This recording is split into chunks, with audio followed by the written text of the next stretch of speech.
ফালুদা যারা খান তারা তো জানেন এটার টেস্ট কেমন। আর এটা যদি খুবই কম সময়ে এবং কম খরচে বাড়িতে বানানো যায় তাহলে তো আর কোনো কথাই নেই। রেডি মিক্স ফালুদা দিয়ে আজকে আমি বাসায় এটা বানিয়ে দেখাবো, আশা করব ভালো লাগবে।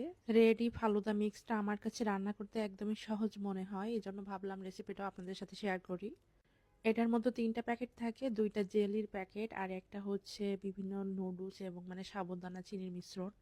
তো এক প্যাকেট আমি প্রথমে ১ কাপ পরিমাণ পানি দিয়ে তারপর কিন্তু ভালো করে মিশিয়ে ফুটিয়ে নিয়েছি ৪ থেকে ৫ মিনিট। এরপরে আমি একটা পাত্রে এটা নামিয়ে নিয়েছি। ঠান্ডা হয়ে গেলে জমাট বেঁধে যাবে, এরপর আমি কিউব করে কেটে নিচ্ছি। আর এটার ভিতরে কিন্তু ২টা কালারের জেলি থাকে, একটা হচ্ছে সবুজ, একটা হচ্ছে লাল বা যে কোনো কালার থাকে।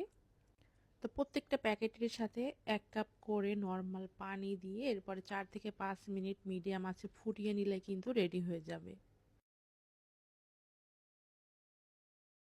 আর এটা যে পাত্রে ছেদ করবেন গরম গরম ছেদ করতে হবে, তা না হলে কিন্তু ঠান্ডা হলে জমাট বেঁধে যাবে। এখানে লাল কালারের যে জেলিটা সেটাও কিন্তু ছেদ হয়ে গেছে। আর এটা এক একটা এক এক রকম ফ্লেভার থাকে। রমজান মাসে সারাদিন রোজা রাখার পরে এমন ফালুদা মিক্স হলে কিন্তু নিমিষেই কলিজাটাই ঠান্ডা হয়ে যাবে। এখানে পাতিলে নিচ্ছে ১ লিটার দুধ। আমাদের এক্সট্রা যে আরেকটা প্যাকেট আছে এই যে, এটার জন্য কিন্তু ১ লিটার পরিমাণই দুধ লাগবে, এর থেকে কম বেশি নিলে হবে না। ভালো মতো এটা নেড়েচেড়ে মিশিয়ে নিব।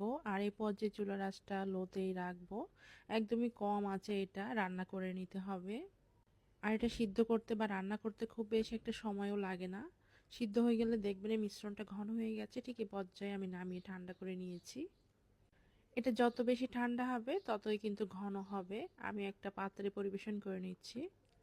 আগে থেকে যে সবুজ এবং লাল কালারের জেলি বানিয়ে রেখেছিলাম সেগুলো উপর দিয়ে দিচ্ছি।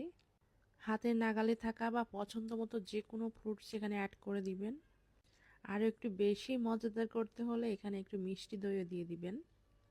আমি এখানে ২ রকমের ফল দিয়েছি, আমার কাছে বেশি ফল দিয়ে খেতে আবার ভালো লাগে না।